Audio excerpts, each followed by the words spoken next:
Oke, jumpa lagi teman-teman di TFH episode hari Rabu, episode khusus bersama Warrior ya, Talk Show from Home masih bersama saya ya, Bobby Halim untuk menggantikan Mas Tio khusus di hari Rabu bersama Warrior KF ya. Kita akan sama-sama kepoin narasumber kita malam ini.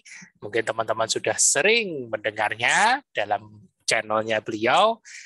Selamat malam Mas Ebi. Ya, malam Mas Bobi. Ini pasti sudah banyak yang dinanti. Mas Ebi, Mas Ebi kan sudah ber-KF lumayan lama ya. Kalau nggak salah 2 tahun atau 3 tahun ya? Mau masuk 3 tahun, nanti September 3 tahun. September ini 3 tahun ya, berarti hampir genap 3. Ya. Nah, ini seperti biasa tema kita di TFH TFH Warrior ini kita lebih mengulik sisi non teknikal ya, pengalaman journey dari Mas Ebi selama ber-KF mulai dari awal, terus apa yang mendasari kok mau nerapin KF ya kan, dan manfaat yang didapat, dan yang terakhir nanti kita sama-sama kupas up and down-nya selama ber-KF. Nah, lihat background-nya Mas Ebi ini luar biasa, ini banyak yang bisa dikulik nanti ini. Seputar apa ini? Pengembangan masa otot. Tapi sebelum kita ke sana ya kan, monggo Mas Ebi sharing dulu. Silakan Mas. Iya. Terima kasih Mas Bobi. Ya, sama-sama. Selamat malam semua Warrior. Assalamualaikum warahmatullahi wabarakatuh. Waalaikumsalam. Oke. Aku mulai KF itu 24 September ya, karena ngawal ibuku yang DM. Nah gitu. Jadi sebenarnya ini benar-benar solusi yang mungkin diberikan sama Tuhan ya. Nah, jadi waktu itu mau cari karena ibuku pingsan di rumah Mas. Nah jadi pingsan di rumah. Pas jadi gini, kita biasa kan setiap hari kita ngirimin makanan gitu ya. Nah cuma ingat pakai Gojek segala macem gitu. Terus satu-satu aku ingat banget hari Jumat. Terus driver Gojeknya balik. Nah dia bilang bukan balik, dia kontak, Mas ini nggak ada yang terima gitu kan. Nah aku banget bahwa kalau ibuku keluar tuh pasti ngomong gitu kan. Nah itu segala macam. Oke, terus kita ke sana. Aku bareng anakku yang kecil. Terus cek ke sana, nyampe di rumah, ketok-ketok nggak ada suara gitu kan. Wah ini kemana segala macam. Nah hampir pada saat kita mau keluar, anakku yang kecil bilang, ada suaranya Hati nih di dalam. Nah, dia denger duluan, jadi bukan aku yang denger. Nah, terus kita masuk di dalam, ada pintu samping, nah ada ruang tengahnya. Nah di situ kita longok. Nah kelihatan ibuku udah terlungkup di tengah, di ruang makan lah. Gitu. Aduh. Nah jadi waktu itu panik banget segala macem. Bayangin semua kaca diteralis. Untungnya ada satu yang belum nggak diteralis. Jadi waktu itu langsung cari gunting, potong. Benar-benar nggak bisa berdiri, jadi langsung dilarikan ke IGD. Pas di IGD dicek susternya segala macam, habis itu susternya nanya, Pak ini ibunya sakit DM ya gitu. Waduh, saya nggak tahu dong, kalau almarhum bapak saya sih iya gitu, karena gula darahnya 400. Hah, 400? Malah belum tahu waktu itu ya, baru tahunya setelah di IGD ya. Kalau almarhum ayahku memang DM gitu ya. Jadi waktu itu wafatnya singkat ceritanya karena sebenarnya hipoglikemik. Nah jadi masalah perdeman ini sebenarnya aku cukup paham lah gitu ya. Nah tapi untuk ibuku nih memang baru tahu pada saat itu gitu kan. Nah singkat cerita adalah aku ada teman satu lagi ya. Aku ada teman dokter Saraf, dokter Ziki. Teman ada dokter Eka juga. Nah itu pada saat lagi di RS segala macam, aku minta second opinion lah ya, Nah kalau beliau bilang, karena beliau dokter saraf, suruh cek CT scan ya, CT scan segala macam. Nah kemudian di rumah sakit CT scan, kesimpulannya hampir mini stroke gitu. Jadi jadi mini stroke, dan untungnya jatuhnya ke depan. Nah jadi kan biasa orang tua biasanya stroke jatuh ke belakang ya. Nah, makanya biasanya banyak orang yang tidak selamat orang tua itu karena jatuhnya ke belakang. Nah, termasuk almarhum ayah saya. Nah, itu juga wafatnya karena jatuhnya ke belakang stroke.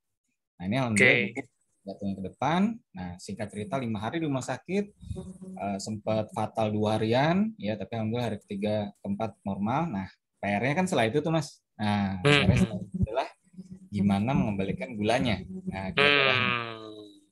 Nah, itu perjalanan yang menurutku luar biasa. Kenapa? Karena setiap cek ke rumah sakit, sekarang gulanya tuh 200 terus Mas, 250, nah, pernah 280 gitu ya. Dan nafsu makannya setelah dari rumah sakit itu malah gila-gilaan Mas, ibuku.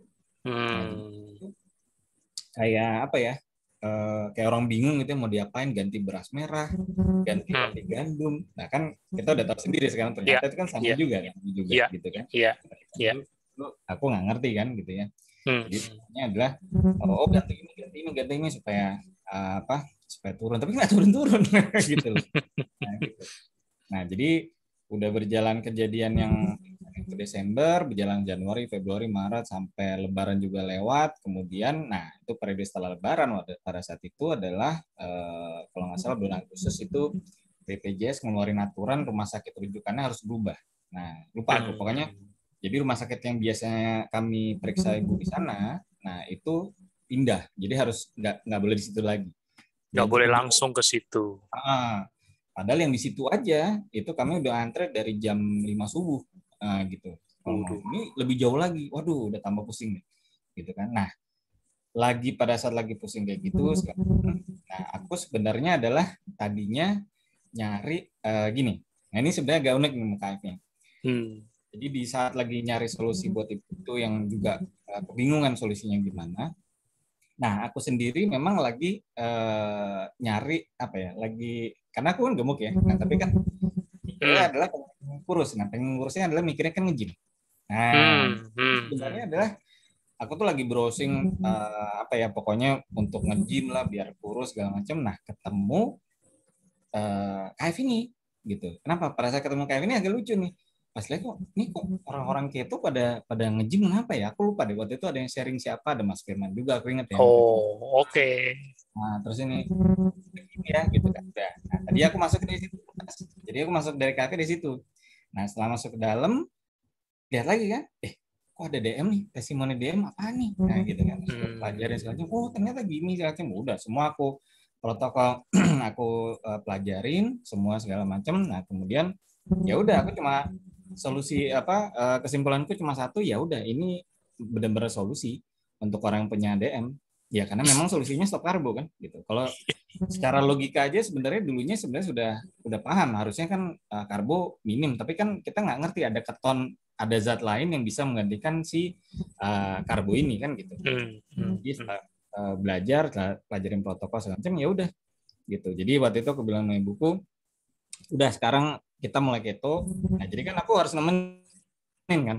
Itu sebenarnya aku sendiri nggak bakal mungkin gitu. Jadi aku bilang ya sekarang kita coba keto, kita seriusin segala macam, dan ini ya mungkin ini solusi yang benar-benar gitu kan. Tadinya ibuku juga nggak mau, waduh ngapain sih ngilangin nasi ini segala macam. Udah sekarang mau ke rumah sakit pagi-pagi yang sekarang jauh lagi gitu, lebih jauh lagi gitu kan. Ada diancam. Sekarang yang lebih gampang, cuma pokoknya tinggal ngurangin nasi, tinggal ini segala macam, pokoknya aku lebih mudah-mudahin lah gitu. Udah, tapi bilang ya asal kamu ikut juga, iya ikut. Oh, tadi temenin. Oke. Nah, jadi, Ibu sudah DM berapa lama, Mas? Nah, itu yang aku yang miss itu di situ malah ya. Iya. Jadi dan setelah ketahuan waktu pas rumah sakit akhirnya bongkar-bongkar rumah ibuku ya.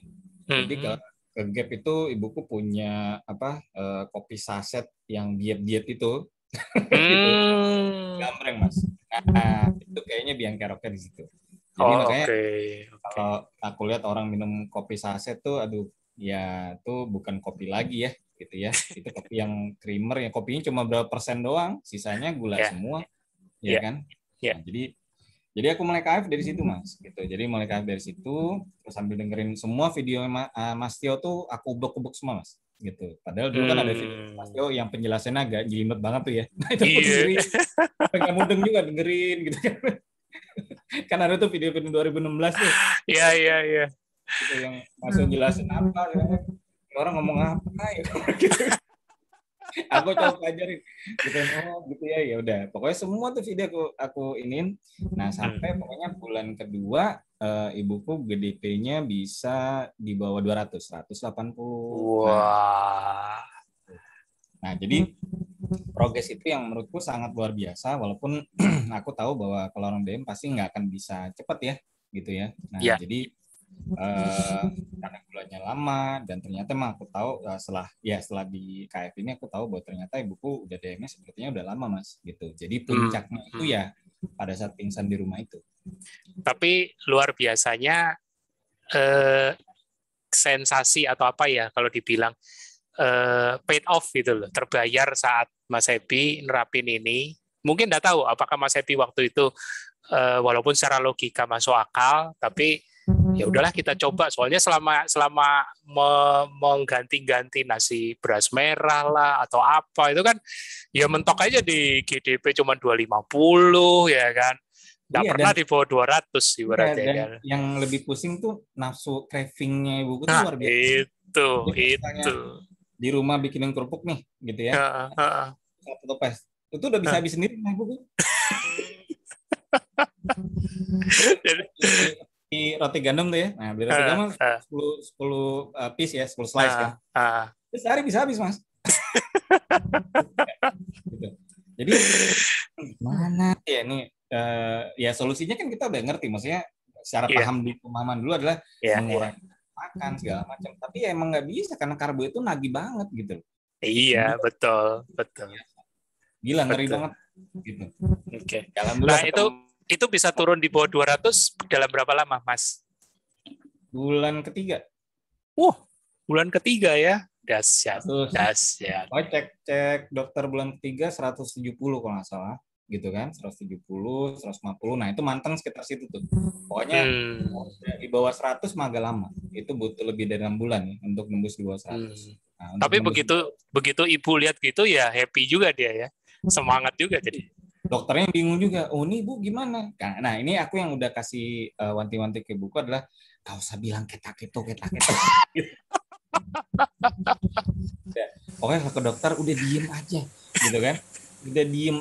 Nah sempat keceplosan nih satu dokter gitu, ibu diomelin ya kan udah bilang nggak usah bilang gitu. jadi ibu katanya itu bahaya tuh biar lemak ini saja. Ya udah kan lagi bilang gitu kan. Oke. Untung Mas Happy bukan dari latar belakang medis. Kalau enggak udah dipanggil komisi etik tuh. Oke, lanjut Mas. Jadi setelah 6 bulan sudah bisa mendekati 100 ya. Ya, nah tapi intinya yang menarik adalah hasil lab 1 tahun. Nah, jadi tahun ibuku di bulan Januari 2019, ya benar. 2019 data cek lab full complete. Nah, ini yang luar biasa, Mas. Jadi HbA1c ini udah 6,0, ya kan? Kemudian TG per HDL tuh 90/95, Mas. Bagus. Ya. Nah, 90/95. Jadi HDL-nya 90, TG-nya 90. Nah, gitu. Nah, jadi hasil lab itu entah gimana lupa aku ceritanya, pokoknya ibuku cerita ini 3 dokter sampai bingung nih kok bisa HDL-nya 95. Asik. 3 dokternya garuk-garuk. HDL bisa 95 ya. Makan lemak. Aduh. Oke. Ini mantap. Setelah ya maksudnya ibuku juga udah ngerasain makan segala macam. Nah gitu. Karena kan juga ibuku terus main ke tetangga segala macam. Jadi ceritanya terus jadi makannya apa? Makannya cuma telur. Hah? Telur? Aku udah bilang udah mau tetangga, aku juga takut ya, maksudnya bukan takut sih, maksudnya nanti ada yang pengen, tapi kan kadang kalau misal ke orang tua kan nggak berani kalau bukan orang tua aku sendiri kan, anaknya gitu, ntar anaknya marahin kan kita nggak ngerti juga gitu. Jadi aku udah bilang tadinya udah mau saya cerita tetangga, tapi ya namanya ibu ngomong seneng gitu ya. Iya. Tetangga segala macam. Pokoknya entah gimana kok ceritanya makannya apa, makannya telur aja. Tapi ini satu makan telur aja. Tapi kok sehat ya? Oke. Syukurlah berarti Ibu sejak hasil lab yang 2019 itu sampai sekarang masih aman ya Mas ya? Aman. Nah, ini juga Aman ya. terkait. Nah, ini juga terkait. Mungkin langsung loncat ke yang sekarang, Mas. Jadi yang sekarang kemarin kan mungkin teman-teman udah tahu aku kena COVID kan, gitu kan. Nah, pada saat kejadian kena COVID merunut 5 hari sebelumnya, gitu aku lebih banyak sering interaksi dengan ibuku. Jadi ketemu ibuku segala macam. Jadi secara logika harusnya ketularan. Nah, intinya gitu aja. Nah, tapi alhamdulillah tidak ketularan, tidak positif juga, dan waktu dapat jatah PCR puskesmas gratis dari PCR gratis dari puskesmas, kan ibuku harus ikut karena waktu itu mereka bilang yang pada waktu kejadian siapkan detailnya harus di PCR semua. Itu juga alhamdulillah negatif. So far sampai sekarang tidak ada gejala sama sekali. Jadi ibuku sudah full vaksin sebelum sebulan sebelum kejadian, dua kali suntik di cus vaksinnya. Jadi itu kalau menurutku KF-nya memang luar biasa sama plus vaksin, Mas. Gitu. Mantap. Ya. Jadi mematahkan, kalau boleh dibilang, kalau ini bisa dijadikan dasar testimoni bahwa komorbid pun saat sudah remisi, ya kan, saat sudah bagus, ya bisa aja divaksin, bisa aja untuk diberikan kekebalan lewat vaksinasi COVID-19. Jadi tidak ada masalah ibaratnya. Yang menarik juga pada saat vaksin, jadi ada 2 kejadian yang menarik. Pada saat vaksin, kan ditensi itu Mas, tensinya normal, gitu kan. Nah, jadi suspek, ibu ada sakit? Enggak. Nah, berarti ini enggak. Ibu sehat ya, ditensi. Oh sehat ya? Ya kan aku udah bilang dari awal, oh saya cita-cita pernah DM, udah pokoknya nggak ada sakit apa-apa kok gitu kan. Coba kan ceknya kan ditensi. Aduh. Kalau seusia ibu ini biasanya tensi tinggi, ini wah ibu bagus ini tensinya normal tuh satu waktu divaksin. Terus waktu ini PCR puskesmas juga gitu. Nah karena waktu di swab kan udah usia lanjut ditensi kan, wah ibu bagus ya tensinya. Kayaknya ada hasrat terpendam saat tahu hasilnya bagus. Aduh, yang di rumah belum bagus nih, gitu mungkin loh ya. 20/70 Mas kan orang usia 75. Betul, ya kan? betul. Sangat jarang kalau dibilang. Rata-rata juga udah naik, ya kan? Naik. Itu bisa 120/70 waktu di vaksin itu 120/80 malah. Benar-benar pas banget kalau nggak salah. Oke. Jadi alhamdulillah banget Mas. Oke, mantap. Nah, sekarang itu dari sisi ibu, luar biasa ceritanya. Tapi kita mau kupas lebih dalam nih tentang Mas Ebi sendiri, ya kan? Ya, Mas Ebi memang sudah mendampingi ibu, tapi kan tadi ibu juga minta tuh Mas Ebi temenin. Nah pastinya kan ada pengalaman juga nih yang bisa menarik untuk di-share. Gimana Mas, monggo? Ya, karena aku nemenin, jadi sebenarnya sih ya kalau dibilang mau kurus sih ya pasti pengen kan, karena kan tadi aku bilang kan tadi pengen gym kan, tapi karena aku pikirnya adalah pengen yang nge-gym, jadi aku jalanin KF ini ya enjoy aja gitu, jadi nggak terlalu nimbang sering juga enggak gitu ya. Nah tapi yang menariknya adalah dalam waktu 2 bulan tahu-tahu hilangnya 18 kilo. Dahsyat. Ini kalau ketahuan, kalau misalnya kedengeran juga pasti akan langsung di warning. Bahaya itu, turun segitu banyak. Iya, istriku juga ada warning dalam arti gini, kamu tuh kayak urusan deh, gitu kan. Baju ini segala macam udah kendor semua, baju yang sempit-sempit kok masuk semua, gitu. Jadi perjalanan pada saat menuju 2 bulan itu juga sebenarnya ya nggak terlalu, ya karena aku lebih concern di ibu ya gitu ya, jadi aku sendiri nggak terlalu diriku sendiri nggak terlalu aku cek ban, tapi aku ngerasa emang turun segala macam, aku ngerasa gitu. Nah tapi begitu turunnya 18 kilo gitu ya, ada something yang gila, ini berat dari 80 ke 62, ini berat SMA. Itu yang nggak bisa dipungkiri. Yeah. Berat SMA. Nah jadi wah ini luar biasa ya gitu ya. Tapi masih seneng lah. gitu. Wah, udah ini berarti 62 nih segala macam gitu kan. Nah, kan belum keluar Mas. Jadi belum ketemu orang luar nih. Jadi lagi belum bersosialisasi lah intinya gitu ya. Desember itu kemudian aku keluarlah ketemu teman-teman, ada suatu komunitas, ada teman lama juga segala macam. Nah, di situ baru semuanya kaget Mas. Lu kenapa lu turunnya amat ya? Lu ngobat dia bilang gitu. Kok nanyanya kayak gini ya gue bilang gitu ya. Tadinya pikir bercanda, tapi ditanya serius lagi. Serius lu ngobat apaan? Kagak, nggak ngobat. Lihat aja, gue bilang gitu kan. Kayak nggak percaya.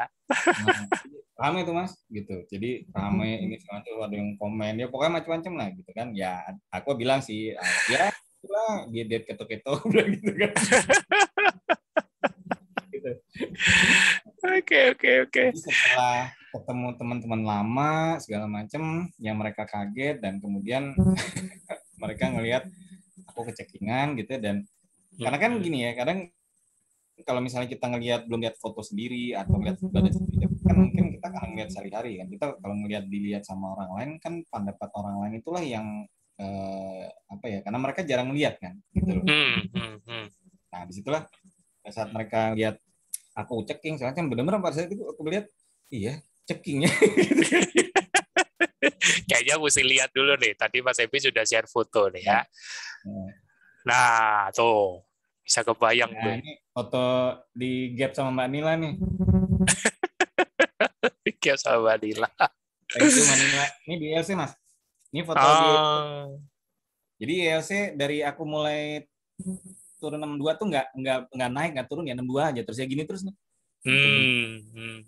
Gitu. Jadi itu yang berat 80 lah. Itu berat 80 udah. Ya kalau dibilang penyakit ya aku sih tidak ngalamin ada gejala yang krusial ya gitu ya. Sok sehat lah. Sok sehat. Padahal kalau dicek lab juga hancur itu. Ya intinya berasa nggak nyaman lah kondisi waktu itu ya kan, tahu ya kan. Ya kalau sekarang nggak nyaman lah, perutnya udah kemana-mana kayak gitu, nggak nyaman gimana gitu ya. Oke, lanjut. Nah jadi dari ILC, di ILC ini ketemu sama Mbak Sari. Teman pertama kali sama Mbak Sari, ya kan? Kenalan sama Manila juga, gitu kan? Thank you Manila, di foto nih ada bukti. Kalau nggak ada bukti. tapi yang ceking kayak gini 18 kilo ini ya, dari 80 kilo menjadi 62 2 bulan ya kan. Tapi kalau mau tahu lihat sekarang kayak gini nih. Nah, ya. Tapi ini tidak instan. Tapi ini tidak instan. Nah, tuh. Mungkin yang jadi kenapa kalau ditanya sama teman-teman kok serius banget sih nge-gymnya ya, kalau aku nggak mau dibilang ceking, intinya sih itu. Pelampiasan, penolakan untuk dibilang ceking. Iya, ya karena ya gini, aku nggak tahu ya Mas ya. Jadi maksudnya kan gini, kan tiap orang punya standar beda-beda gitu ya. Jadi punya standar, punya yang lihat badannya gimana sih? Oh, udah cukup segini, oh ya udah gitu. Tapi pada saat aku bilang bahwa aku melihat badanku memang kelihatan ceking, terus habis itu ketemu orang dibilang ngobat lah, dibilang sakit lah, memang ceking banget gitu. Jadi aku menolak untuk bilang ceking. Nah, iya. karena ada semangat menolak itu, makanya melakukan proses menambah massa otot lewat nge-gym ya kan. Dan ini paid off. Aku bilang paid off. Tapi teman-teman mesti lihat KF 2 tahun plus nge-gym 1 tahun. Nah, tuh. Ya, jadi setahunnya ya kan belum nge-gym ya, gitu ya. Iya. Belum nge-gym intensif lah. Kalau dibilang nge-gym dulu, nge-gym ngawur pernah lah, tapi nggak pernah intensif.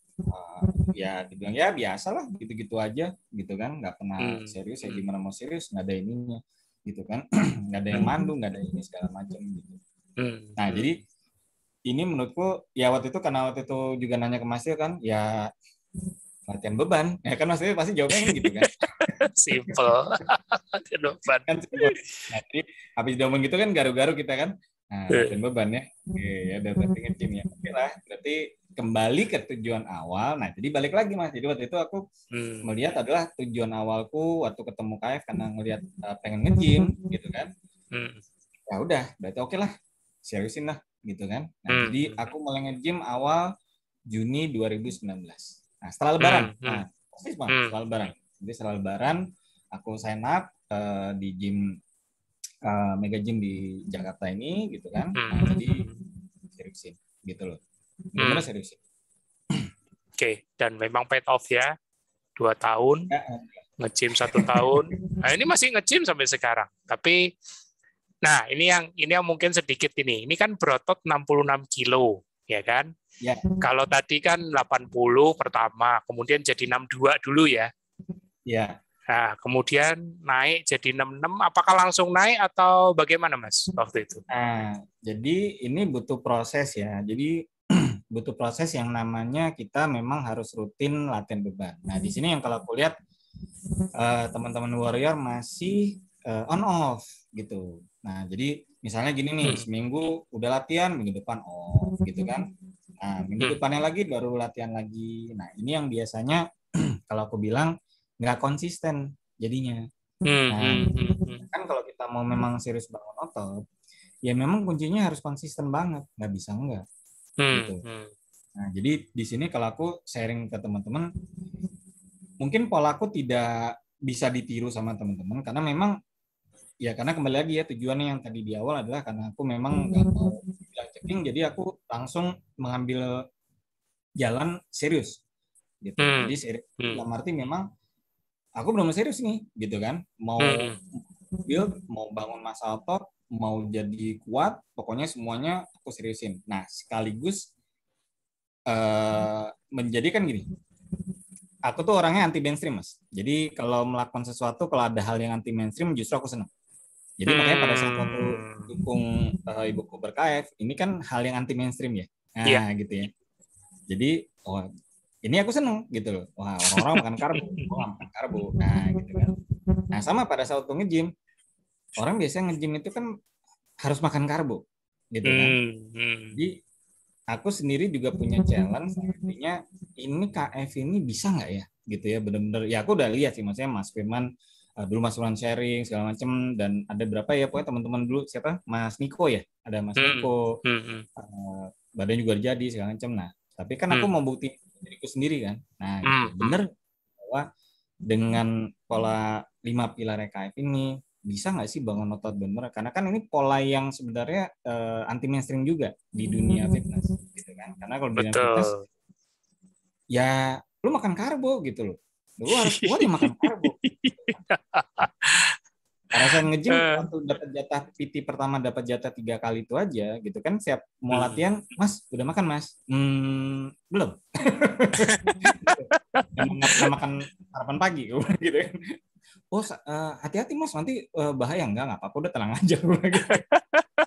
Jadi itunya sendiri waktu itu 3 kali sesi itu juga dia bingung gitu kan, ini nggak makan kok kuat gitu kan, kok nggak laparan segala macem gitu kan. Tapi ya waktu itu kalau nggak salah sesinya pagi lah gitu. Nah, singkat cerita adalah ya dari Juni itu aku seriusin bener-bener gitu kan, dan seriusin ini dalam arti bener-bener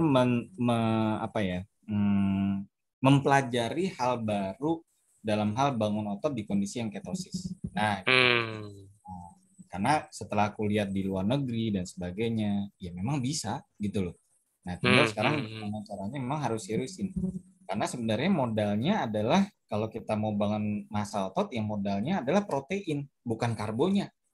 Nah, jadi kalau karbo dan lemak itu kan sebenarnya sama-sama sumber energi aja. Jadi kita mau pilih yang mana nih? Mau pilih yang lemak atau pilih yang karbo? Nah, gitu. Kalau mereka yang pada umumnya orang-orang nge-gym di fitness itu, mereka memilih jalur karbo, ya nggak masalah. Itu kan mainstream. Iya. Mainstream. Nah, gitu.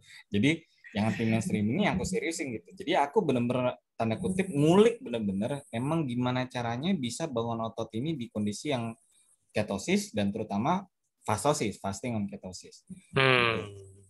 Mantap. Ada beberapa pertanyaan tadi di Japri, kaitannya tadi Mas Ebi sempat bilang konsisten dan serius, ya kan. Nah, ini mungkin Mas Ebi bisa lebih perjelas karena aku nangkep sih makna di balik pertanyaan ini sebenarnya kan aku pingin kayak Mas Ebi, ya kan. Terlepas dari ini cewek atau cowok ya, karena kalau cewek mau berotot kayak Mas Ebi ya jelas nggak mungkin. Tapi apapun itu pingin, ada keinginan. Tapi gimana, mungkin Mas Ebi harus kasih tips praktis gimana supaya bisa serius dan konsisten itu tadi. Gimana Mas? Nah, jadi gini ya teman-teman ya. Jadi ya kita sebenarnya aku balikin lagi 5 pilar dulu ya Mas Bobi ya. Nah, jadi sebenarnya adalah teman-teman KF Warrior ini sebenarnya udah punya bekal gitu ya. 5 pilar KF-nya Mas Tio ini luar biasa Mas. Gitu. Jadi 5 pilar KF-nya Mas Tio di ketofastosis ini benar-benar bisa mendukung untuk bangun otot di kondisi fasting on ketosis. Nah, kita telah satu-satu aja dulu ya. Nah, mungkin aku loncat-loncat dikit deh. Contoh nih misalnya, yang pertama fasting. Nah, gitu ya. Nah, fasting ini kan meningkatkan HG, benar ya Mas ya? Ya, betul. Hormon. Nah, jadi orang yang nge-gym, gini, bukan orang nge-gym nih, orang yang mau build muscle, ya, ada sebenarnya 4 hormon yang sangat pengaruh ya kalau mau naikin massa otot. Yang pertama adalah insulin, yang kedua adalah IGF-1, insulin growth factor 1. Terus yang 2 ini nggak usah kita bahas ya. Nah, Mas Budi udah bahas lah. Nah, kita bahas ada yang 2 lagi terakhir, yaitu yang pertama adalah growth hormone, yang terakhir adalah testosteron. Ya, nah sekarang kita bahas yang growth hormone dulu. Nah, dengan kita udah fasting, kita bisa punya growth hormone yang katanya bahkan bisa sampai ribuan, gitu ya, ribuan persen. Nah, jadi teman-teman yang sudah biasa fasting itu sebenarnya sudah punya bahan untuk bisa menaikkan atau menaikkan massa otot. Gitu. Nah, di luar sana sekarang Mas Budi nih banyak orang-orang karbo yang sengaja IF sekarang untuk naikin HGH. Nah, gitu. Jadi mereka nih sekarang banyak bodybuilder yang belajar IF nih sekarang nih. Nah, cuma hanya nguber untuk pengen naikin growth hormonnya. Nah, karena di studi udah banyak di luar negeri di situ. Nah, padahal kalau orang karbo lakuin IF kan kayaknya tersiksa harusnya ya. Gitu ya. Tenaganya tenaga lemah. Nah, jadi kalau balik lagi ke 5 pilar KF dari sisi fasting, sebenarnya teman-teman warrior ini, KF warrior terutamanya adalah udah punya bahan yang sangat penting dalam arti adalah growth hormonnya pasti tinggi. Oke, ini satu ya, dari fasting. Terus yang berikutnya adalah stres. Nah, ini yang sebenarnya jadi PR. Nah, kan kalau misalnya sekarang kemarin-kemarin kan Mas Bobi, Mas Tio kan semua udah bahas masalah ember bocor ya, dan apalagi di kondisi COVID ini kan. Nah, jadi orang yang bodybuilder ini buat teman-teman supaya paham ya, kita nggak pengen jadi bodybuilder memang, maksudnya teman-teman pasti tidak, tapi kan kita bisa belajar prinsipnya gitu ya. Nah, kita belajar prinsipnya. Nah, prinsip di dalam bodybuilding itu memang harus minim stres gitu. Mereka nggak boleh untuk kalau misalnya apalagi mau tanding nih ya, mereka mau lagi bulking dulu terus habis itu cutting gitu, itu tidak boleh ada proses yang menaikkan hormon kortisol terlalu tinggi. Kenapa? Karena kortisol terlalu tinggi itu adalah antagonisnya dari testosteron. Nah, jadi pada saat kalau kita bicara kortisol ini kemarin dalam hal COVID dan sebagainya itu lebih ke arah saraf simpatetik ya Mas ya, saraf simpatetik yang tinggi banget. Nah, korelasinya dengan hormon testosteron adalah testosteronnya jadi menurun. Nah, sedangkan kalau misalnya kita mau nge-build muscle, nah testosteron kita harus bagus. Nah, ini sangat penting. Jadi faktor stres ya ini sangat-sangat penting sekali dalam membangun massa otot. Nah, jadi bukan hal yang sepele. Nah, aku ada kesempatan Februari sebelum COVID ya, Februari 2000 tahun lalu ya, itu ke Samarinda. Nah, gitu. Jadi diajarin temen, dia ada kerjaan di sana gitu kan, udah pokoknya deket gue aja. Oke, terus gue ngapain? Udah gampang temenin gue. Oke, yang penting ada gym ya hotelnya dulu.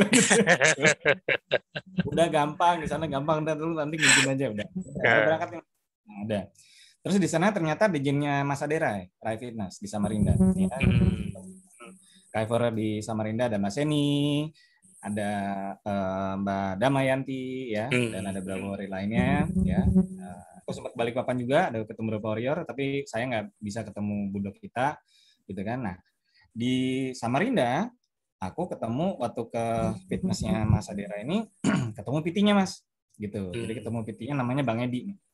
Ketemu Bang Edi, ngobrol-ngobrol. Nah, tadinya kan pada saat lagi mau fitness kan masih pakai baju lengkap ya. Nah, terus begitu buka, gitu ya, terus aku latihan, dia ngeliatin aja dari belakang. Terus dia nanya, Bang, udah berapa lama latihan? Baru 8 bulan. 8 bulan nih, natural Bang, gitu. Maksudnya natural nggak pakai steroid. Nah, gitu. Jadi itu pertanyaan di istilah di bodybuilding ya. Gitu. Natural, iya natural. Cepat sekali Mas ya. Iya, ya gini lah. Gitu. Bilang apa lagi? Terus, tapi aku nggak bilang kalau nggak makan nasi. Iya. Nah, terus saya ngobrol-ngobrol Mas, ternyata dia juara bodybuilder juga di Kalimantan, di Kaltim. Nah, terus ngebahas, terus dia bilang, ya itu dia cerita, kita nih kalau misalnya udah mau tanding Mas, kita nggak boleh stres, nggak boleh ribut sama istri, anak segala macam, nggak bisa deh. Kalau kita udah stres semua tuh bisa kacau semua nanti. Bilang gitu. Gitu ya Bang. Iya. Pokoknya tuh stres harus minim. Wah, jadi 5 pilar bagus nih. Iya, berarti benar kan? Ini kan pendapat orang yang tidak belajar tentang KF gitu, tapi dia belajar kalau lagi mau tanding nggak boleh stres. Nah, gitu. Berarti cocok dong. Low stress di KF gitu kan untuk bangun otot. Nah, jadi kaitannya gimana? Kaitannya adalah hormon testosteron. Gitu ya, teman-teman ya. Nah, jadi kalau misalnya kita semakin stres, hormon testosteron makin kecil. Nah, jadi hormon testosteron ini salah satu faktor utama untuk kita bangun massa otot. Mau laki mau perempuan. Nah, perempuan juga punya hormon testosteron, tapi tidak sebanyak wanita. Tidak sebanyak pria. Pria juga punya hormon estrogen, tapi tidak sebanyak wanita. Nah, gitu. Masing-masing punya porsinya. Nah, tapi di hormon testosteron inilah yang sebagai kunci untuk pembentukan massa otot. Nah, kurang lebih situ. Nah, jadi makanya kalau balik lagi ke growth hormone, kemudian testosteron, nah dua ini yang biasanya dijadikan tanda kutip mereka yang memakai jalur cepat, ya jalur singkat dengan pakai namanya steroid. Nah, gitu. Nah, itu dua ini yang ditembak biasanya. Nah, gitu. Nah, kita nggak perlu, kenapa? Karena emang itu udah bisa kok, jadi nggak perlu. Nah, sudah punya gitu modal ya. Sudah punya modal. Nah, gitu. Itu baru dua ya Mas ya. Nah, lanjut. Yang ketiga adalah makannya. Nah, berarti makannya tentu saja rendah karbo kan. Nah, ini sedikit banyak nih aku bagi tips yang untuk masalah makan ya. Jadi fokusnya adalah teman-teman fokusnya adalah makannya di protein. Ya, bukan di lemaknya. Gitu. Nah, ini masih banyak yang berpikir adalah nambahin lemaknya. Lemaknya nggak ada hubungannya untuk menaikin massa otot. Ya, ada hubungannya tapi tidak secara spesifik langsungnya. Jadi asam aminonya inilah yang memang untuk kita sebagai bahan baku. Gitu. Jadi sekarang teman-teman harus mulai naikin targetnya proteinnya gitu. Jadi kalau misalnya kalau boleh aku kasih ukuran gitu ya, memang kalau di KF kan nggak perlu ngitung-ngitung ya. Nah tapi kalau misalnya teman-teman pada saat memang mau mulai membangun massa otot, nah perlu menghitung asupan proteinnya, perkiraan aja. Nah targetin setiap hari itu targetin aja 100 gram protein per harinya kalau bisa. Nah gitu. Kalau nggak bisa gimana? Nggak ada masalah. Kenapa? Karena sebenarnya gini, tanpa kita latihan beban, tanpa kita olahraga, kita butuh ada minimum requirement untuk kebutuhan asam amino kita. Nah, minimum requirement-nya itu adalah 46 gram untuk wanita dan 50 gram untuk pria. Itu nggak olahraga, gitu. Nah, itu aku udah buktikan di ibuku, Mas. Nah, jadi dulu ibuku itu pada saat mulai berKF itu ya, makan telur 5 udah kenyang, Mas. Tapi badannya makin kecil. Badannya makin kurus gitu. Dan aku juga ini worry gitu ya. Aku makin kecil gitu ya. Nah, jadi waktu itu aku nggak bisa cuma hanya 5, 6 nggak bisa. Pokoknya sehari jadi 10 ya, bilang gitu. Sehari makan telur pokoknya 10. Udah setelah rutin akhirnya jadi 8, jadi 9, jadi 10, nah mulai agak gemukan ibuku. Jadi maksudnya udah mulai naik. Nah, Apalagi di usia lanjut, kebutuhan protein sebenarnya harusnya lebih meningkat ketimbang orang yang lebih muda. Nah, jadi buat orang yang lebih tua, itu kebutuhan protein lebih tinggi. Nah, karena kenapa? Karena kebutuhannya sudah banyak yang menua kan. Nah, jadi asupan proteinnya harus lebih banyak. Nah, jadi kalau misalnya kita mau naikin massa otot, jadi minimum requirement tadi, nah itu harus ada spare lagi naikin ke atasnya. Nah, jadi gimana kalau misalnya kita mau naikin massa otot, tapi kita nggak bisa makan banyak. Nah, jadi makanya sekarang teman-teman harus bisa mulai naikin asupan proteinnya, itu yang paling penting. Nah, proteinnya apa ya? Terserah teman-teman yang punya favorit real food-nya kan. Nah, karena semua sumber real food itu adalah sumber protein hewani yang semuanya kebutuhan asam amino itu ada semua di sana, ada lengkap gitu. Dan ini kan sering banyak pertanyaan ya, kalau minum whey boleh nggak? Nah, gitu kan, ini banyak sering nanya nih, kalau minum whey boleh nggak? Boleh, tapi ada tapinya. Yang pertama cek dulu tuh mereknya apa, kemudian minimum karbonya bagus nggak, kemudian ada apa gulanya gimana, karena banyak whey di luar sana itu kalau yang manis itu dia pakai maltodextrin. Nah, itu sebenarnya nggak bagus. Kan? Yang aman pakai sucralose gitu ya. Nah, intinya gitu. Nah, terus whey yang bagus tidak ada fillernya, jadi ada tambahan yang lainnya kayak gitu-gitu. Ya. Nah, itu teman-teman harus ini. Tapi intinya kalau ditanya minum whey boleh nggak? Boleh. Tapi whey itu hanya nambahin kebutuhan proteinnya aja. Jadi, sangat minim unsur vitamin dan mineralnya. Nah, justru kalau kita mau naikin massa otot, justru mikronutrisinya vitamin dan mineral ini justru yang kita butuhkan sekali untuk naikin massa otot, bukan hanya protein. Nah, jadi protein utamanya nih, makronya. Tapi mikronya, vitamin dan mineral, contoh, zinc. Itu penting banget untuk naikin massa otot, gitu ya. Zinc itu salah satu, bahkan di COVID ini juga salah satu yang penting juga, karena antivirusnya kalau nggak salah seperti itu. Siap. Tapi itu kalau di massa otot itu sangat penting. Nah, kemudian yang lain apalagi banyak. Jadi asam amino yang lain mikronutrisinya juga sangat penting. Nah, jadi makanya kalau misalnya teman-teman berpikir adalah kalau minum whey saja bisa nggak kemudian jadi besar gitu ya ototnya, aku bisa bilang nggak gitu ya. Tapi untuk menambal, nah itu boleh-boleh aja. Jadi justru komponen utamanya adalah di real food hewaninya. Terserah mau dari telur, ya, kemudian daging sapi, ayam, kambing, ya semua yang sifatnya semua hewani. Hewani, tinggal dipilih darat, laut atau udara. Ya. Jadi thank you ini tipsnya ya kan. Jadi yang aku tangkap tadi Mas Ebi berarti sempat ya, kalau mengacu pada pengalaman ibunya tadi sempat turun ya malah ya. Sempat mengecil ya. Turun. Mas Ebi juga berarti sempat mengecil dong. Aku masih stabil di 62, Mas. 62 ya. Aku nggak pernah nyampe 61. Pokoknya 62. Oke. Sempat drop banget, belum sampai kurus banget. Pernah, itu pernah. Ya karena waktu itu 5 telur udah kenyang. Sekarang aku bilang nggak bisa, ibu harus naikin lagi gitu. Pokoknya sehari 8 sampai 10 aku bilang gitu. Ya akhirnya nambah akhirnya bisa nih. Gitu. Oke. Dan satu kata kuncinya tadi aku tangkap bahwa rendah stres ya. Jadi itu pun dikonfirmasi sama PT-nya Mas Adira ya waktu ketemu di Kalimantan ya, di Balikpapan ya. Samarinda ya. Oh sorry, Samarinda.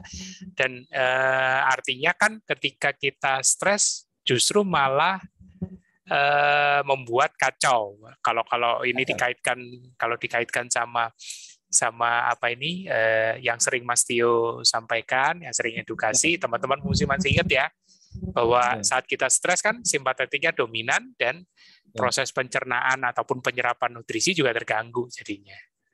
Ya, makanya aku berasa nih tips dari Mas Ebi sangat bagus, ya kan? Konsistensi dan komit itu serius dan konsisten itu penting, tapi tidak juga untuk diburu-buru. Nah, masih ingat kan tadi yang slide yang tadi di-share sama Mas Ebi bahwa itu butuh waktu loh. Iya kan?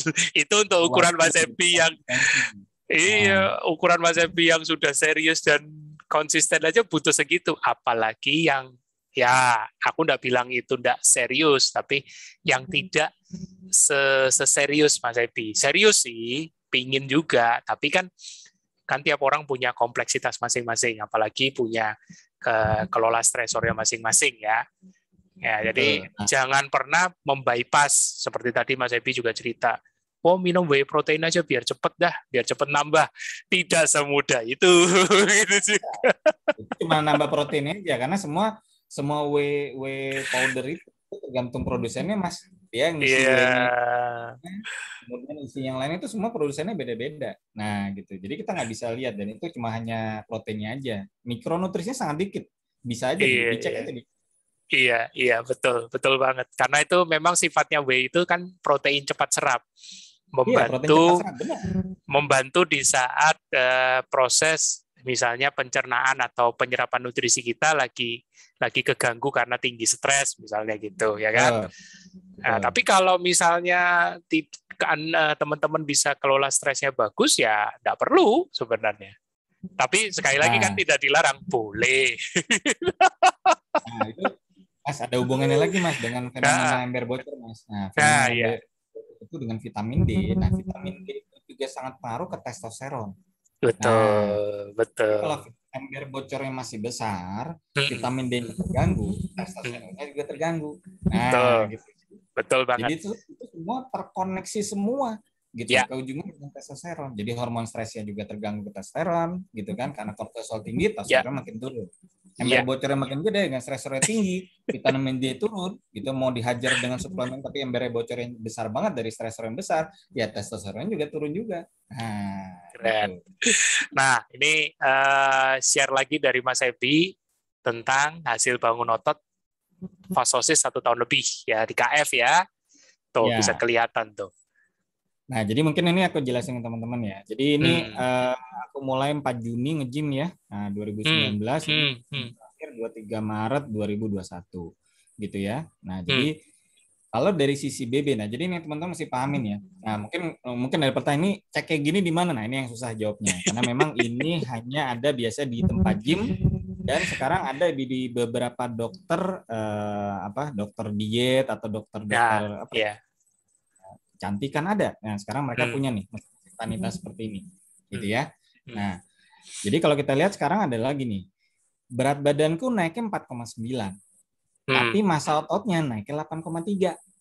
Nah, kok gitu kan? Nah, karena ada body fat-nya yang turun. Nah, gitu.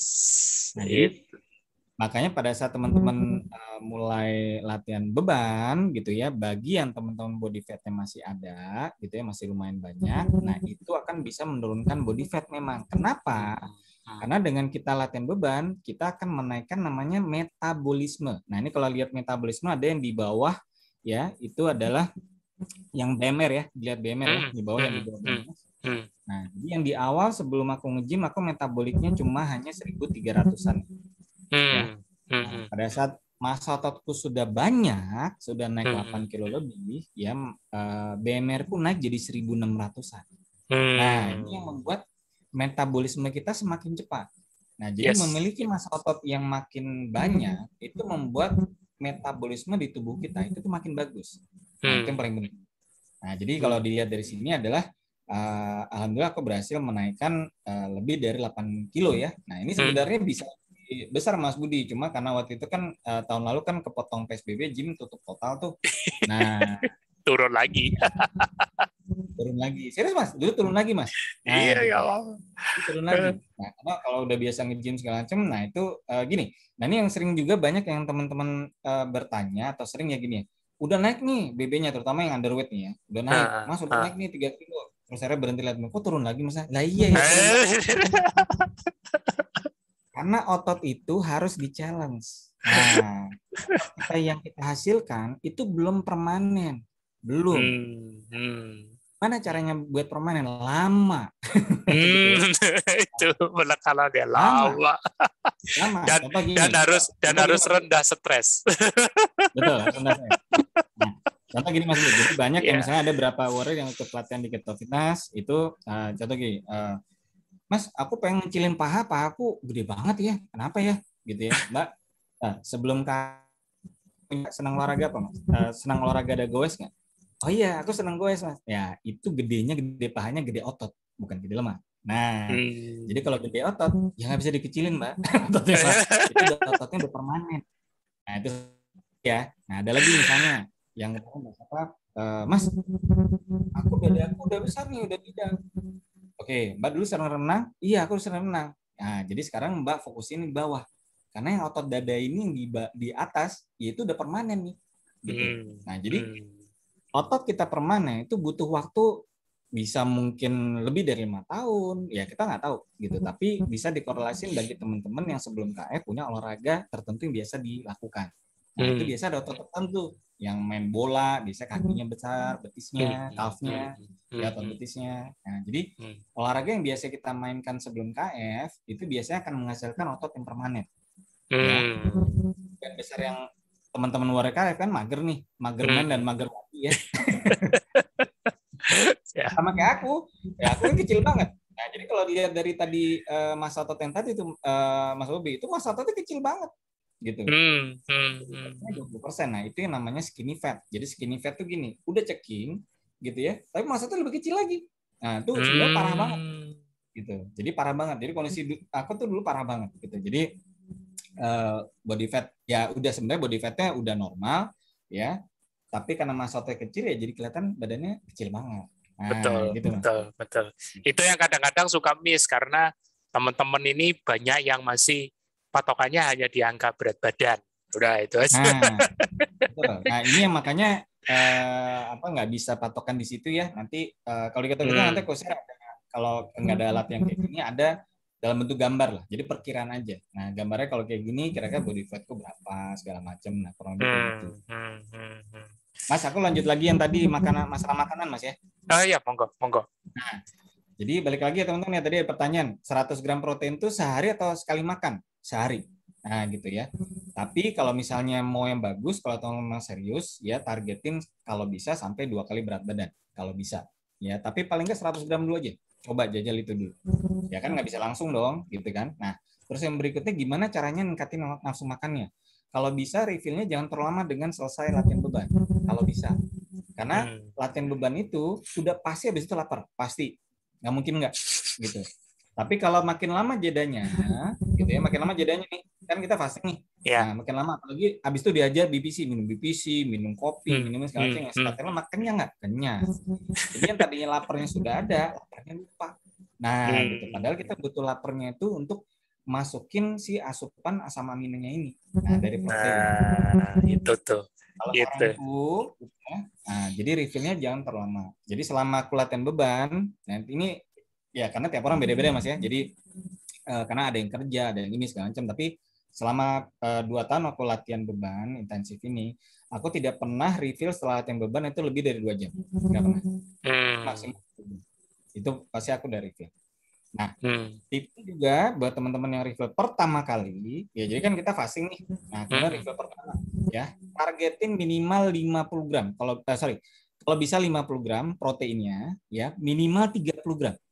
Minimal. Nah, kenapa ada minimalnya? Karena itu untuk ada threshold di BCAA-nya dari sisi leucinnya. Nah, jadi untuk memulai proses namanya muscle protein synthesis atau MPS, yaitu ada faktor mTOR. Nah, Mas Budi yang lebih tahu nih.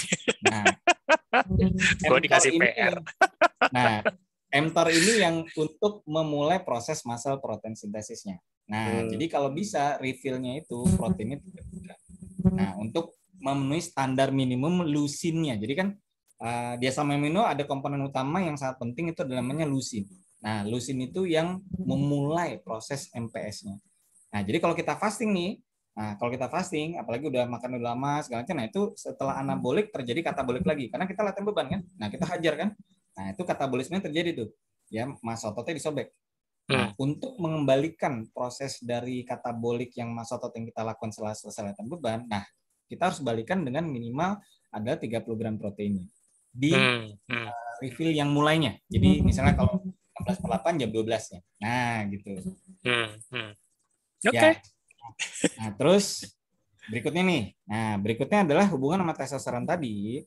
Nah, teman-teman yang suka worry nih, Mas. Kadang-kadang, aduh kolesterolku tinggi ya. Kenapa ya? Aduh, kenapa ya? Bahaya nggak segala macam. Nah, ini buat info aja buat teman. Justru kalau kolesterolnya tinggi, itu adalah sebagai bahan baku untuk testosteron. Nah, gitu. Jadi testosteron itu bahan bakunya adalah kolesterol.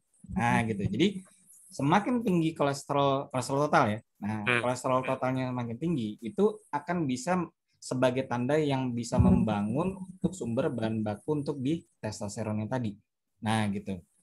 Jadi nggak usah worry ya teman-teman ya, kalau misalnya kolesterolnya ketinggian, kan masih banyak yang panik ya. Nah, justru itu yang memang dicari untuk testosteronnya masuk. Gitu. Oke, thank you Mas Ebi ya. Jadi teman-teman, untuk makanan tadi aku beberapa simak beberapa pertanyaan juga di chat ya kan. Karena ini memang ini tips yang berguna, tapi juga jangan jadi pusing ya. Jangan pusing. Iya, jadi tadi ada yang nanya tuh, Mas Ebi, 100 gram itu kalau disamakan dengan ayam berapa potong? Nanti ada yang nanya berapa telur gitu kan. Jadi paling mudah aku kasih kisi-kisinya nih. Makanlah selama masih lapar. Nah, jadi nggak usah pusing ya. Kalau tubuhnya sudah kenyang, tapi ingat loh ya, ini dalam kondisi low stress. Ya, low stress. Pada saat teman-teman berolahraga, nge-gym segala macam, itu kan pasti memberi stres. Nah, setelah selesai, tadi Mas Ebi udah kasih tuh clue-nya, tidak lebih dari 2 jam kalau Mas Ebi. Karena Mas Ebi pada saat dia nge-gym juga nggak ngoyo, ya kan? Dia tidak ngoyo. Seperti tadi, membentuk otot secara permanen. Jadi dibilang santai, ya enggak, karena lagi nge-gym, tapi dibilang mengejar supaya cepat jadi, ya enggak juga, ya kan? Jadi serius dan konsisten itu bukan berarti bayangannya harus ngoyo, ya, harus membabi buta, harus ngejar sesuatu secara ambisius. Mas Ebi aja yang konteks kayak gini butuh nge-gymnya 1 tahun, KF 2 tahun, ya, dan itu lama. Mas Ebi tadi udah bilang lama. Nah, selama prosesnya itu, ya kan, kalau Mas Ebi punya kemampuan untuk menganalisa dan mengamati, boleh. Tapi bagi yang pusing, jangan dijadiin bahan untuk tambah mumet nanti. Aku mesti habis nge-gym ini makan ayam sekian potong baru cukup gitu. Jangan, ikutin aja sinyal lapar. Ya. Mau habis telurnya ternyata 15 butir, ya sudah, hajar. Makanya tipsku adalah teman-teman habis latihan nge-gym itu jangan minum BPC yang sifatnya lemak deh, jangan masukin dulu. Jadi supaya rasa laparnya masih ada. Nah, betul. Karena kalau udah kehajar BPC, udah kehajar VCO segala macam, VCO beban boleh. Nah, karena VCO itu menambah power. Jadi kalau misalnya banyak bingung kok tuh Mas Ibi bisa kuat banget sebenarnya. Nah, salah satu kalau kuat, jadi kalau orang berpikir kuatnya itu harus dari karbo, enggak. Zaman dulu ada banyak bodybuilder zaman dulu ya, mereka sudah kenal namanya MCT dan mereka sudah tahu ya namanya John Parillo ya. Jadi bodybuilder dulu yang mereka yang mengenalkan MCT sebagai power untuk sebelum latihan beban itu namanya bodybuilder namanya John Parillo. Nah, itu dia sudah ngajarin tuh ke murid-muridnya. Jadi sebelum latihan beban minum MCT, padahal mereka bukan termasuk yang benar-benar keto-keto banget gitu loh. Nah, iya betul. MCT udah mereka sudah tahu. Jadi nggak usah makan karbo. Makanya kadang banyak orang berpikir udah lu harus makan karbo dulu biar kuat. Enggak juga ya. Makan karbo. Nah, sebelum latihan MCT atau MCO nggak ada masalah. Tapi setelah selesai latihan jangan minumin lagi VCO atau MCT-nya gitu. Itu betul ya. Jadi aku kayaknya dulu juga pernah membuat video fungsi amunisi ya. Jadi amunisi itu penting atau enggak, termasuk MCT ini juga dibahas. Itu karena ada fungsinya, bukan suatu kewajiban yang supaya ini syarat berketo. Enggak, ada fungsinya ya. Termasuk juga di nge-gym ini pun ada tekniknya. Ya kan, kapan digunakan BCAA, kapan digunakan MCT, ya kan, kapan digunakan whey, kapan masuk suplemen mikronutrisi, dilarang nggak? Enggak, boleh aja, ya kan. Tapi asal siap dananya, Mas. Kenapa? Asal siap dananya, Mas. Kalau di BCAA beliin lagi kan ada duitnya kan. Iya, makanya aku tadi makanya aku tadi langsung paham ini kayaknya ada tersirat nih makna di balik bertanya itu kan. Karena ingin instan.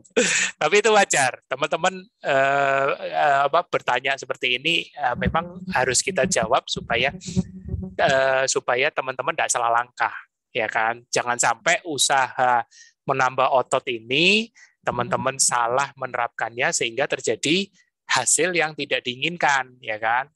Makan makin lama makin dikit, ya kan? Makin tidak enak badannya, makin tidak karu-karu. Nah, itu yang mau kita hindari sama-sama, ya.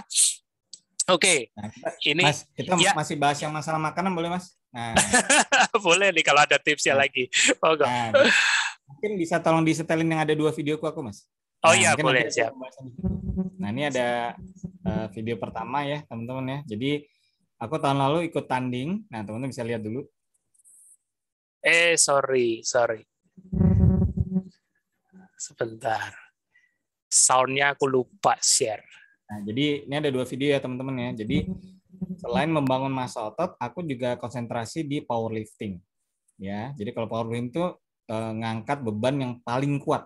Nah, ini namanya pertandingannya tahun lalu itu namanya Static Monster 2020. Nah, jadi ada 2 gerakan yang ditandingkan log press sama axle deadlift namanya. Nah, ini total beratku angkatannya 150 kg ya. Nah, ini total berat angkatan 190 ya. Nah, 190,5. Nah, ini yang satu. Nah, terus yang satu lagi, Mas. Ini nanti hubungannya sama makanan. Sebentar.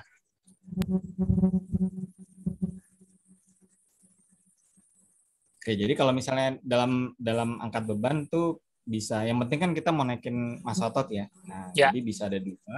Yang pertama adalah dari sisi bodybuilding, yang satu sisi dari sisi powerlifting. Nah, kalau ini salah satunya adalah aku semua deadlift ya. Nah, ini yang terberatku sekarang 145 kg. Nah, gitu. Nah, oke. Jadi ini banyak sekali teman-teman nanya nih, Mas. Kok bisa sih Mas ini bisa kuat sekali? Nah, ini makanya aku mau share hubungannya sama Supra. Nah, jadi kunci utama kalau memang teman-teman mau kuat, jadi kan banyak pertanyaan kan mau kuat. Kok bisa sih mau kuat? Nah, oke. Jadi kalau mau kuat adalah konsumsi jeroan. Ya. Nah, ya, jeroan ya. Oke.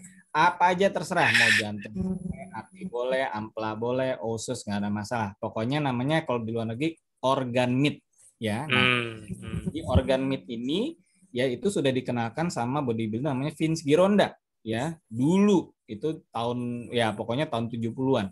Nah, itu dia mengenalkan adalah mereka makan organ meat untuk jadi kuat. Nah, Vince Gironda sendiri salah satu pelopor untuk dia mengkapsulkan organ ini di sana.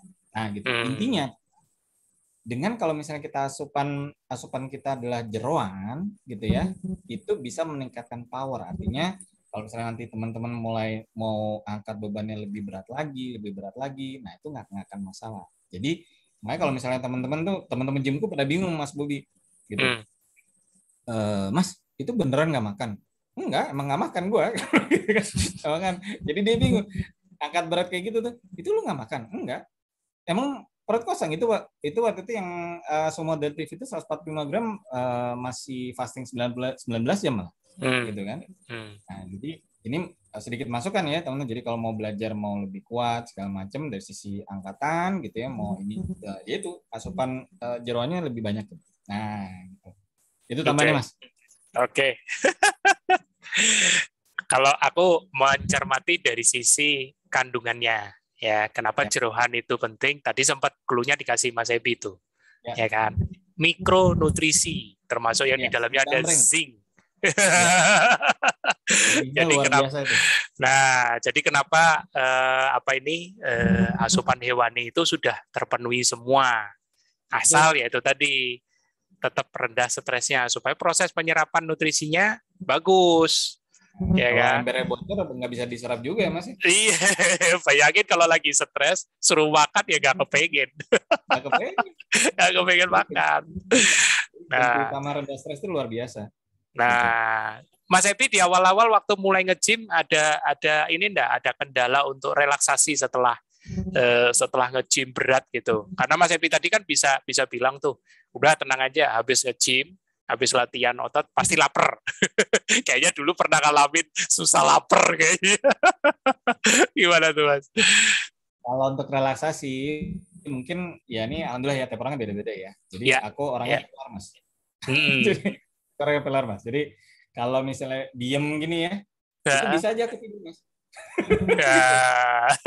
Jadi kalau modelannya gampang tidur. Ini mungkin turunan ibuku ya. Jadi ibuku juga sama, gampang tidur di mana aja. Jadi kalau misalnya aku kadang-kadang temen kerjaan sebenarnya kadang suka ngamuk-ngamuk tuh di rapat aja bisa tidur Mas. Ini zaman karbo dulu ya. Zaman karbo dulu kan biasa habis makan ngantuk kan gitu kan. Oh iya. Nah sekarang? Kayak gitu. Nah sekarang sih pokoknya intinya sama. Jadi intinya kan kalau kita udah latihan beban, kan ada faktor untuk kita tubuh minta istirahat ya. Nah gitu ya. Nah jadi minta istirahat segala macam. Nah ini kembali ke faktor 5 pilar berikutnya adalah tidur, ya kan? Tidur 7-8 jam sehari. Nah ini benar-benar sangat penting ya teman-teman ya, karena massa otot itu dibangun pada saat lagi tidur. Jadi bukan lagi nge-gym, bukan lagi latihan beban gitu. Bukan lagi latihan terus langsung terbentuk gitu ya. Bukan. Jadi massa otot itu justru dibangun pada saat kita tidur dan pada saat rest day. Rest day itu kita lagi nggak ngapa-ngapain. Nah makanya kalau di kelas pelatihan di Keto Fitness yang buat pemula, aku selalu ajarkan adalah latihan beban itu seminggu 3 kali cukup gitu loh. Nah, jadi untuk pemula ya 3 kali cukup. Kenapa? Karena memang setelah selesai latihan beban, besoknya itu masih ada efek yang kemarin kita latihan, itu masih efeknya bisa 72 jam. Nah, apalagi kalau misalnya kita masih ada faktor rest day-nya segala macam, itu yang akan membuat dengan asupan kita cukup, proteinnya ya, protein cukup segala macam, itu akan membuat kita akan massa ototnya akan nambah. Nah, kalau gitu. Ya. Oke. Ini aku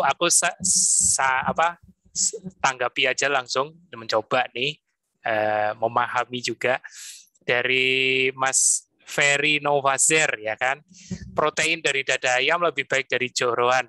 Ya dibilang lebih baik itu sebenarnya gini, kenapa tadi jeroan disampaikan Mas Ebi, karena sudah included dengan mikronutrisinya itu ya. Kalau misalnya mau digabung makan dada ayam sekaligus jeroan, kalau memang suka ya boleh, berarti kan lengkap. Tapi intinya kalau misalnya nggak bisa makan jeroan mau pakai suplemen zinc juga boleh. Intinya tidak ini ya kan. Terus kebanyakan makan jeroan asam uratnya langsung kambuh, ya sudah berarti ini masalah sumber, masalah pilihan cara, mau pakai suplemen, tidak masalah. Ya kan? Seperti tadi Mas Evi bilang, asal dananya cukup. Gitu. Mas, aku nanggapin yang tadi dada ayam. Jadi gini, kalau dada ayam ya, dada ayam itu hanya proteinnya yang tinggi. Ya, tapi kalau kandungan yang lainnya itu nggak terlalu tinggi. Jadi memang dia full di proteinnya. Jadi 100 gram dada ayam itu kurang lebih sekitar 30 gram proteinnya. Nah, kalau dengan jumlah yang sama, gramas yang sama ya, kiloan yang sama, misalnya ati ayam atau ati sapi, 100 gram ati sapi, itu bukan hanya proteinnya yang hampir mirip, tapi ditambah dengan mikronutrisinya yang segambreng. Gitu. Ada zincnya, ada vitamin B yang berbagai macam itu. B kompleksnya itu. B kompleksnya sangat beragam. Yang semuanya itu mendukung banget untuk kita naikin massa otot. Nah, gitu loh. Nah, jadi kenapa sih kalau orang-orang yang nge-gym dada ayam jadi favorit tanda kutip gitu. Karena memang itu sebenarnya kalau yang mau mencari adalah protein yang lean. Nah, jadi protein lemaknya. Nah, ini tergantung dari bagaimana tipe badan teman-teman semua. Kalau yang tipenya adalah yang tipikalnya sudah underweight. Nah, kalau yang sudah underweight, fokusnya adalah kalorinya harus dinaikin, gitu loh. Jadi harus high kalori. Ya, kalau kita bicara kalori, naikinnya dari mana? Dari lemaknya.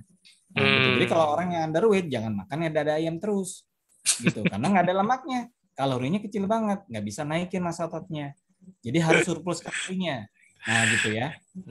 Dada ayam bagus untuk orang yang masih punya body fat tinggi. Nah jadi misalnya body fatnya kalau misalnya contoh untuk pria masih kisaran 20 antara 25, masih pengen turun lagi, nah makan dada ayam nggak ada masalah gitu karena bisa defisit kalori nantinya gitu ya. Kalau untuk misalnya wanita masih kisaran body fatnya 25 sampai 30 gitu kan. Nah karena ada beberapa teman-teman yang turun karena memang body fatnya gede banget ya Mas Budi ya. Kemudian pada saat udah KF tapi akhirnya mentok. Nah disinilah ada bermain namanya energy balance di badan. Nah ini kalau ini ilmu dari personal trainer nih Mas Bobi nih. Ada ilmu yang aku tangkap dari personal trainer. Jadi energy balance yang defisit kalori dan surplus kalori ini bermain. Nah makanya tadi dada ayam itu memang favorit kenapa? Karena memang dia tinggi protein tapi minim lemak. Nah, minum lemak ini yang dibutuhkan kalau memang masih mau turun body fatnya. Tapi kalau yang underweight, nggak bisa dia hanya minim lemak. Kalau dia hanya protein aja, nggak ada surplus kalorinya, nggak akan nambah-nambah. Nah, ini udah gitu fasting ya. Lagi. Nah, udah underweight, fasting lagi, ampun. Jangan deh. Gitu. Ya. Tapi ini menarik ya. Aku jadi keinget betapa detailnya Mas Epik ini, makanya nggak salah loh. Dalam nge-gym itu namanya personal trainer, ya kan? Kenapa di istilahnya personal trainer? Ini mohon dikoreksi kalau misalnya aku ada salah.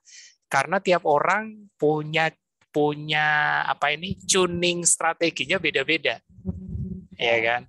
Contoh nih, misalnya sederhana yang tadi sempat ditanyakan di chat itu kan. Kalau yang nggak suka jeroan gimana? Ya sudah, mesti dicuning deh. sembari cari sumber-sumber bahan yang memang bisa melengkapi itu. Jadi sumber proteinnya dirotasi. Nah, jadi jangan cuma satu. Jadi misalnya jangan cuma ayam, ya rotasi lagi dengan seafood, ya rotasi lagi dengan ikan. Karena masing-masing sumber protein ini kan punya kelengkapan mikronutrisinya beda-beda. Nah, makanya di sini teman-teman perlu mempelajari ya setiap real food hewani yang kita asup gitu ya. Selain proteinnya ada dan lemaknya tentunya. Jadi komponen di sini kalau teman-teman berpikir adalah dalam naikin massa otot sebenarnya lemak itu ngikut aja. Jadi nggak perlu terlalu dipikirin. Nah, tapi yang perlu dipikirin adalah di dalam asupan hewani ini dia punya kandungan apa sih? Nah, gitu. Dia ada kandungan zinknya kah? Dia ada B kompleksnya kah? Dia ada CLA-nya kah misalnya? Nah, jadi contoh nih kalau kandungan daging sapi itu sebenarnya kalau di antara kasta protein kasta paling tinggi. Kenapa? Karena semuanya hampir ada semua di daging sapi ya. Nah, gitu. Nah, itu semua untuk naikin massa otot itu benar-benar sangat komplit di bagian mikronutrisi. Misalnya hati sapi aja kalau misalnya teman-teman udah tahu itu luar biasa kandungannya. Nah, makanya tadi aku bilang. Jadi kalau misalnya teman-teman yang rutin, waduh nggak bisa daging hati sapi, ya udah hati ayam. Ya, jadi sama aja. Iya. Kalau asam urat ya itu mesti dikondisikan ya Mas Bobi ya. Betul. Ini sedikit menyikapi juga nih perkembangan di chat ya kan. Jadi ini kondisi underweight ya. Kalau underweight berarti kan boleh dibilang secara umum body fat-nya sudah kecil ya. Kalau tadi dibilang sama Mas Ebi dibilang untuk mengejar surplus kalori, salah satu caranya adalah memperbesar masuknya lemak ya. Tapi ingat loh, memperbanyak masuknya lemak di kondisi tubuh yang lagi butuh asupan asam amino esensial itu juga kurang tepat. Jadi teman-teman mesti lihatnya secara keseluruhan ini gambarnya ya. Surplus kalori memasukkan kalori tujuan memasukkan lemak untuk bisa mencapai surplus kalori itu salah satu cara ya. Tapi jangan lupakan proteinnya juga ya. Nah, satu cara juga di KF yang juga sering dibilang untuk yang underweight, jangan puasa. Ya. Karena puasa itu sudah pasti defisit kalori. Ya. Memang benar nanti endingnya dari seluruh effort kita menaikkan dengan kita nge-gym ini effortnya tujuannya adalah satu, menaikkan massa otot. Tapi juga jangan selalu dipikirkan misalnya dalam tiap hari setelah nge-gym per 3 hari rest day dilihat massa otot nambah enggak 1,5 kilo, stres nanti. Bisa gitu. Tidak sesederhana itu, even dengan minum whey protein sekalipun ya. buatlah perubahan lifestyle-mu, teman-teman ya. Ini adalah sesuatu lifestyle baru, permanen, kebiasaan baru kalau bisa dibilang ya. Dan teman-teman harus enjoy di situ. Ya. Makanya ini aku mungkin sharing ya kan slide dari Mas Ebi ya. Yang tadi aku bilang, kenapa istilah personal trainer itu menjadi personal banget ya kan. Karena teman-teman harus punya tuning strateginya sendiri. Ya. Sebentar, ini. Teman-teman harus punya fine tuning strateginya masing-masing. Tiap individu bisa berbeda-beda. Ya. Mas Ebi selaku certified personal trainer, ya kan, juga membuka kelas pelatihan dasar, ya kan. Kelas pelatihan dasar ini untuk membantu teman-teman mengenali bagaimana fine tuning sebenarnya kebutuhan tubuh saya gimana nih Mas. Minimal latihan bebannya sudah betul. Sembari juga untuk mempermanenkan kebiasaan baru. Nah, kayak gitu. Mungkin ada tambahin Mas, monggo. Ya, jadi bagi teman-teman yang pemula terutama ya pengen belajar latihan beban segala macam. Nah, ini setiap akhir pekan ya, setiap akhir pekan di Ketovitas kami ada kelas pelatihan ya untuk pemula. Jadi sebenarnya konsepnya adalah teman-teman harus mengenali gerakan dasar latihan beban. Karena sekarang ya misalnya ada yang nonton di YouTube. Karena gini, karena sering banget nih teman-teman aku lihat ya udah latihan sebenarnya, tapi banyak gerakan yang masih belum tepat. Nah gitu loh. Nah, jadi kalau misalnya kita latihan beban bukan yang pertama kita sudah gerak sudah bagus, benar itu udah bagus daripada mager itu lebih bagus. Nah tapi sekarang kan kita mau mengoptimalkan ya kan hasil kan itu tujuannya adalah naikin massa otot. Nah kita naikin massa otot itu banyak faktor yang paling utama. Tadi yang aku bahas itu baru sebagian. Nah, tapi yang paling penting salah satunya adalah gerakan yang harus benar, terhindar dari cedera. Nah, ini yang paling sering nih, gitu kan? Karena banyak teman-teman yang kemudian main angkat-angkat aja, posisinya belum benar segala macam. Nah, itu yang kemudian terjadi akhirnya cedera. Nah, ini makanya teman-teman silakan nanti daftar gitu ya di kelas pelatihan di Keto Fitness. Nah, itu setiap akhir pekan kami adakan. Gitu ya. Nah ini yang lanjutnya, nah ini berapa ya mungkin testimoni ya dari teman-teman alumni yang sudah pernah ikut. Ya. Nah alhamdulillah sudah dari ribuan alumni yang sudah mengikuti kelas pelatihan di Keto Fitness, pelatihan dasarnya. Nah jadi ini dan itu nanti bisa ngikut lagi karena gerakan latihan beban ini nggak bisa kita belajar langsung hafal atau sampai langsung benar sampai sekarang pun ya teman-teman ya. Aku pun masih belajar dan masih merevisi. Serius nih. Jadi karena gini, karena di sini kita belajar adalah learning by doing. Jadi kita nggak bisa cuma belajar bicep cuma gini, kayaknya gampang, nggak gitu. Banyak kompleksitas yang kita mesti pelajari. Nah ini dengan catatan kalau teman-teman memang nah gitu, kurang lebih kayak gitu sih Mas. Oke. Dan rencananya tanggal 5 September ya, Mas Ebi. Kayaknya ada acara ya. Ya. Jadi Keto Fitness kan kita udah punya rutin juga podcast ya setiap ya pokoknya seminggu bisa 1 kali 2 kali. Nah, nanti tanggal 5 September ya Insya Allah nanti Mas Aderai ya akan ngisi juga sharing ya 5 September itu hari Minggu ya. Nah, nanti Insya Allah juga barengan sama Mas Tio nih. Nanti kita mau coba bahas apa nih topiknya gitu ya. Nah, jadi nanti teman-teman yang kalau mungkin mau nanya langsung Mas Aderai segala macam. Nah, ini bukan kebetulan sih. Jadi sekarang ini Mas Aderai benar-benar mengkampanyekan adalah gaya hidup sehat dengan rendah karbo dan juga intermittent fasting. Nah, gitu. Kalau bisa dilihat di YouTube-nya Mas Aderai itu banyak sekali ya penjelasan dari Mas Aderai ini tentang bagusnya adalah kita mengikuti gaya hidup atau pola makan rendah karbo atau ketogenik. Nah, gitu. Jadi teman-teman bisa silakan searching di YouTube channelnya Dunia Aderai. Ya, itu banyak sekali. Ya, Mas Aderai jelaskan di situ. Keren. Mas, tanpa sadar kita sudah hampir 1,5 jam. Keren. Wah, berasa ya, Mas? Nggak berasa. Moga Mas, closing statement ya. Ya, oke. Jadi teman-teman masalah pembahasan naikin massa otot memang nggak akan bisa kita selesai dalam hanya di sini aja gitu ya. Makanya kalau di Ketovitas kami sudah buatkan ya memang rutin, nanti kita akan bahas banyak banget. Nah di podcast Ketovitas sekarang udah edisi ke-8 ya kalau nggak salah ya. Nah nanti kalau misalkan mau belajar yang sebelum-sebelumnya rekamannya banyak gitu ya. Nah, karena memang ya itu yang bisa aku share gitu ya, pengalamanku 2 tahun bangun otot di kondisi fastosis ini ya memang merupakan challenging banget gitu. Challenging dalam arti kata memang kalau apalagi teman-teman ikutan ke gym, nanti teman-teman bisa di tanda kutip dipengaruhi udah makan karbo aja segala macam. Makanya teman-teman harus kuat mental gitu loh. Jadi jangan oh ya, jadi ngelihat teman-teman yang lain di tempat gym, waduh kok makan nasi ya kayaknya lebih kuat. Enggak.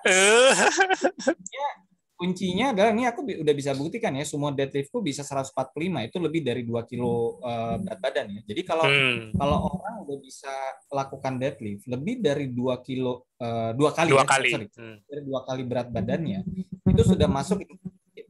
Nah gitu. Dan yang aku lakukan adalah di kondisi perut kosong, dan aku sudah pernah lakukan dalam kondisi perut kosong 24 jam lebih mas, sering mas gitu. Itu nggak ada masalah. Jadi artinya maksudnya apa? Jadi maksudnya adalah KF ini itu bisa juga tetap bisa dilakukan dengan kita latihan beban. Nah, asal teman-teman memahami konsepnya. Terpengaruh yang kalau misalnya nanti udah makan karbo aja nih nanti lebih cepat. Enggak ya, kalau karbo cepat itu kan lebih biasa. Tadi kan aku bilang, aku senangnya anti mainstream. Kalau yang makan karbo dia kuat itu udah biasa gitu. Yang sebenarnya nggak biasa ini justru jadi luar biasa. Kita nggak makan ya 24 jam orang bingung. Itu yang tadi aku share yang tanding tadi tuh mas. Itu aku nggak makan 24 jam itu mas. Jadi yang lain lagi pada sibuk makan, nyambil pisang nih segala nawar-nawarin. Oh enggak, makasih. Loh, Mas enggak makan? Enggak. Lo kok kuat? Ya itu dia gitu kan. Orang gila nih, 24 jam enggak makan, kok bisa angkat 190 kilo kan gitu. Juara 2 lagi. Oke, thank you Mas Epi untuk sharingnya yang luar biasa ya kan. Kayaknya memang itu pengalaman up and down-nya cukup tercover ya. Walaupun sebenarnya ada juga yang sempat kita mau kulik lagi, tapi kita coba nanti kita cover di lain episode ya. Karena kebetulan Mas Epi juga sempat terpapar positif, tapi beliau juga dengan pola hidup yang sama, gaya hidup yang sama, negatif. Ya, sudah negatif, sudah kembali recovery ya, sudah jauh dan tetap masih nge-gym sampai sekarang ya, dengan pola yang sama. Masih anti mainstream kok. Ya. Jadi ini living proof, teman-teman bisa nilai sendiri, teman-teman bisa ikutin kelas podcastnya, kelas Keto Fitness. Monggo silakan belajar, dapatkan personal trainer di situ ya kan, langsung sama Mas Epi atau mungkin dari alumninya juga boleh, sama-sama belajar karena kita semua komunitas yang disatukan oleh satu gaya hidup yang sama ya. Oke, thank you Mas Epi ya. Teman-teman. Terima kasih Mas Epi. Yuk, teman-teman, kita masih ada TFH lagi hari Sabtu bersama Mas Tio, tentunya dengan narasumber nakes yang nanti layak ditunggu ya. Nantikan aja pengumumannya sama Mas Tio. Sampai jumpa teman-teman, dan jangan lupa waktunya kita istirahat dan untuk menambah massa otot kita, mulai membangun massa otot kita lewat tidur ya, bukan pada saat nge-gym. Terima kasih dan sampai jumpa.